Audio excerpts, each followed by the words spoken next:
Hello and welcome back to our training. This module is about reparative training. We have been taught to fear the very things that have the potential to set us free. Alak V. Menon.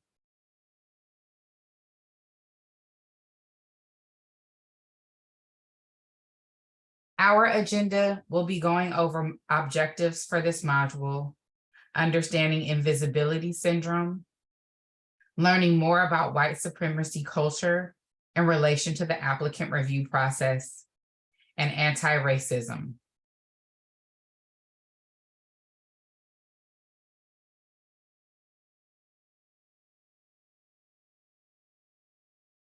Our objectives for this module. We'll learn what invisibility syndrome is, the culture that supports it, and ways to counter it. Understand how behaviors of white supremacy culture show up in the review process and alternatives. And understand what anti-racism is and how we as individuals have the ability to change things.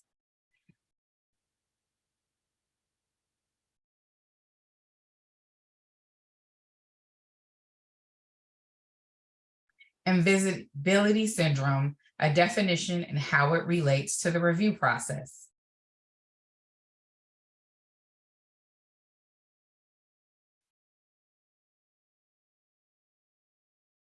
Invisibility syndrome is defined as when your feelings and beliefs that your personal talents, abilities, and character are not acknowledged or valued by the larger society due to racial prejudice.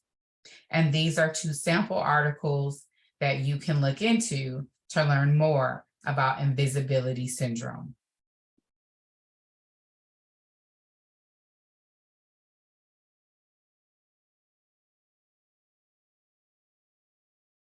So I want to share a few of the ways that I have recognized how invisibility syndrome shows up in applications from those with many intersecting identities.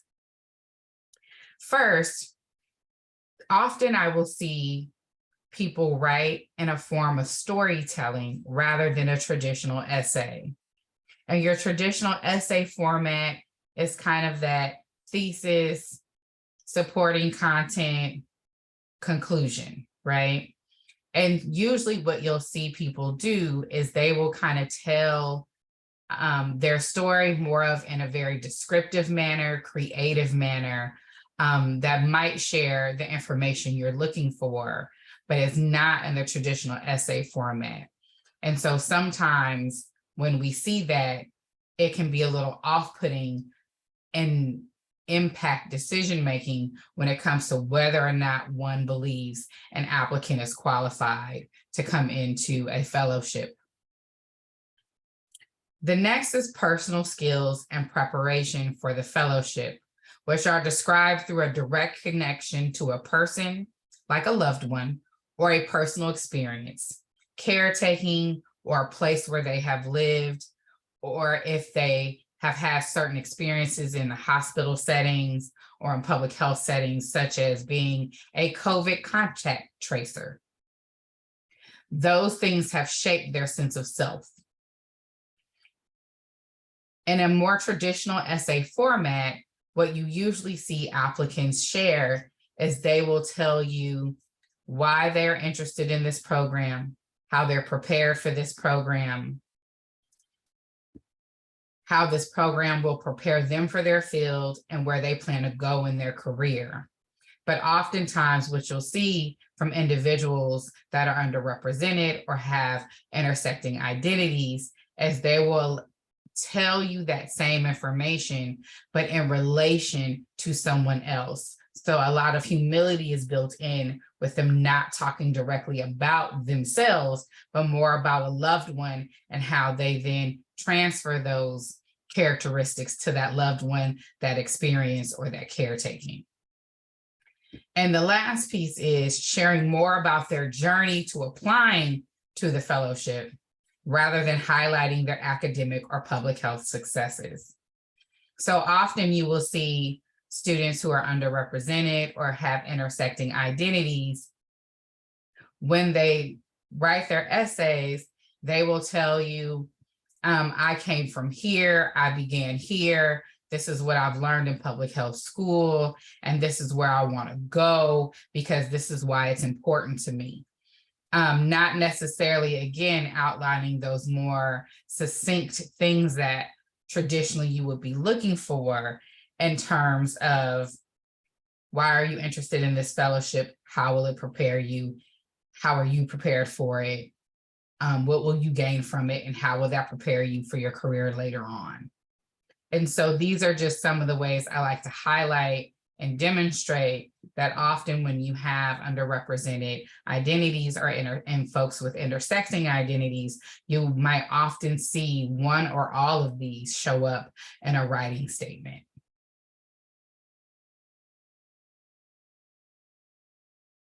Next, we're going to discuss white supremacy culture and applicant review, and which characteristics may show up in the review process.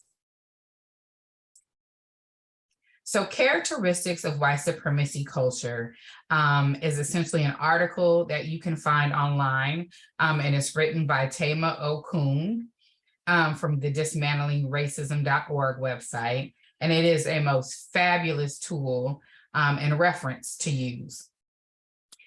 I will read this paragraph because I feel like what it shares is really salient and critical to what you'll read and go over in the next few slides. This is a list of characteristics of white supremacy culture that show up in our organizations.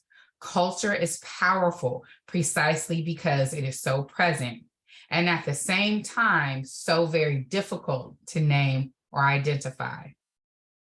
The characteristics listed are damaging because they are used as norms and standards without being proactively named or chosen by the group. They are damaging because they promote white supremacy thinking. Because we all live in a white supremacy culture, these characteristics show up in the attitudes and behaviors of all of us, people of color and white people. Therefore, these attitudes and behaviors can show up in any group or organization, whether it is white-led or predominantly white, or people of color-led or predominantly people of color.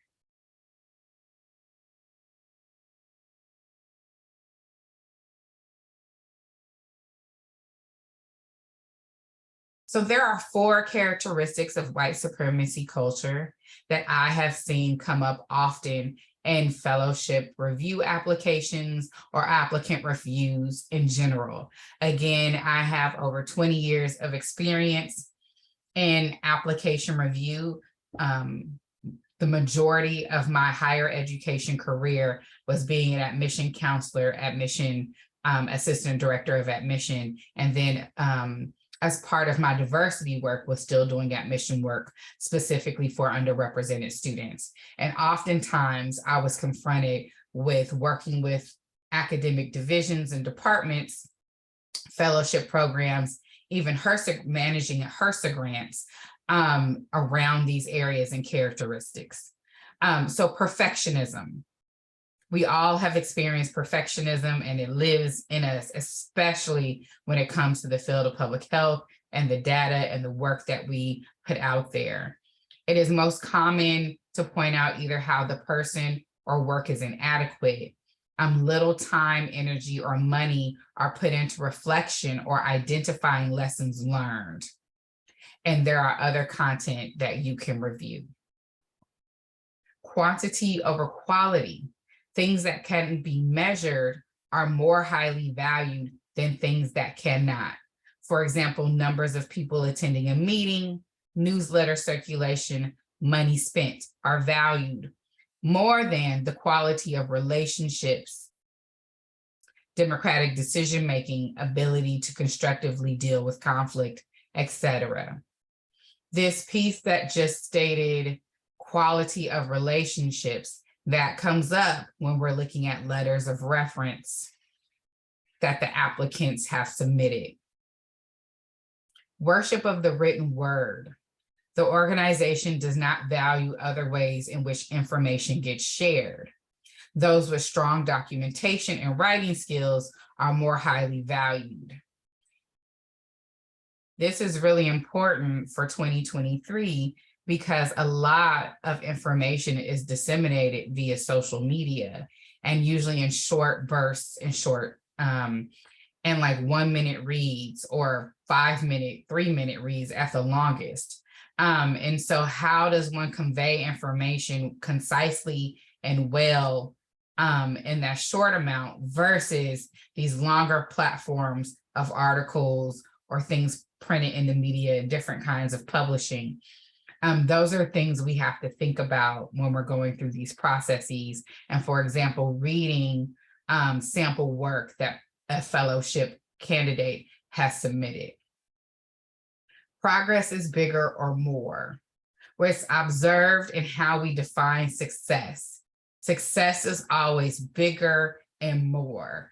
Progress is an organization which expands, it adds staff, it adds projects, versus how you have a quality and best support people and organizations and things. An organization or a fellow can be very successful in having published only 1 or 2 articles or having had 5 public health direct experiences versus somebody with 20 public health experiences, and they may have done them for a short period of time.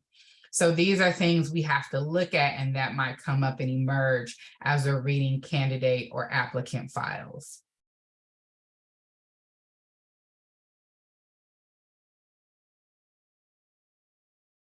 So here's a scenario for holistic review. And again, you see, I'm going to focus on perfectionism and quantity over quality in this scenario. So for example, you are reading the letters of recommendation for a candidate. The letters are 1 page and provide little detail about how the candidate is prepared for or will contribute to the fellowship. As a reviewer, you typically read 2-page references with vast amounts of detail. Perfectionism behavior may lead you to score the letters of recommendation lower because there is very little information about the candidate's readiness for the fellowship. Quantity over quality behavior may lead you to score the letters of recommendation lower because they were very short. For your consideration, most letters of recommendation or references ask for the length of time the candidate has known their reference. However, we see the letter of reference as separate from the other documentation provided, such as the resume or CV. What would you learn if you compared how long the reference has known the candidate to the candidate's resume or CV? Likely, you would learn that the candidate has done a lot of work and may not have had time to build long-term, very detailed, in-depth relationships with their references, potentially. In regards to the length of recommendations, consider double-checking the recommendation documents to review if the reference addressed all required components. For example, if a multiple item reference form, which means there's lots of checkoff boxes and mark here and kind of exceeds expectations, met expectations, et cetera. Those are very standardized forms that might have a 5-item rating. So if they're the multiple item reference form and a letter are required, consider the reference wrote a shorter letter because the reference form may have captured other pertinent information. So oftentimes we aren't necessarily looking or giving instructions to kind of pull more out of a reference. References are often just writing blind, to be honest, not blind, but references are often just writing based on what they feel they should contribute, very seldom with guiding questions to help them contribute. So those are some things to consider. Next are other ways to address characteristics. So we have worship of the written word and progress is bigger, more. So for worship of the written word, we understand that each item submitted for an applicant should complement the others to provide you a full picture. If an applicant discusses strong grades in a course, this should also be reflected on their transcript and possibly even noted by their academic references. Or that course that they're speaking of should be one of their academic references. Work experiences should also both be on their resume or CV and mentioned in writing statements. Not everything, but some things. Progress is bigger or more. There are applicants that have a wealth of experiences and those that just meet the minimum requirements for fellowship.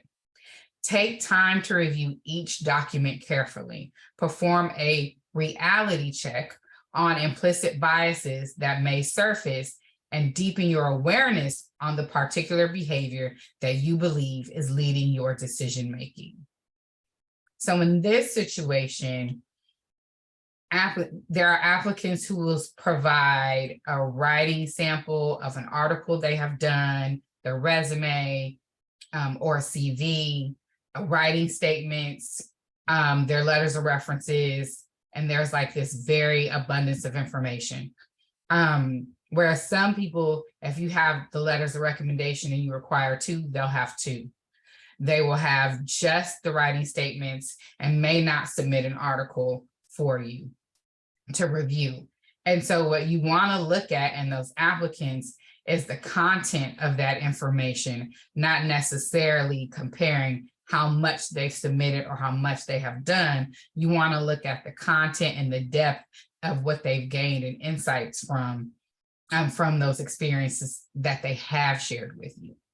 So understanding and catching yourself in behaviors such as the ones I have shared with you helps to evoke an integrous, consistent, and equitable process as described in our introduction on holistic review.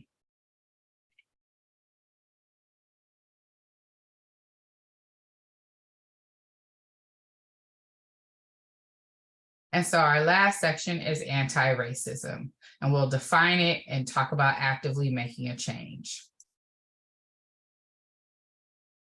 Oxford Dictionary defines anti-racism as the policy or practice of opposing racism and promoting racial equity. There are 2 simple ways that we are being anti-racist in this process. We are debunking the either-or behavior, because holistic review principles rely on each other for it to be successful. And secondly, we're decreasing power hoarding because this process requires many checkpoints. So if you recall in the previous module, we have the receipt of the application, we have the objective review, the technical review, the final selection of applicants, and then notifications. And at each one of those stages, there is someone reviewing who is different than the person before, so that we are constantly continuing kind of doing a system of checks and balances. And so these are just 2 simple ways that we are being anti-racist by implementing this process, this holistic review process.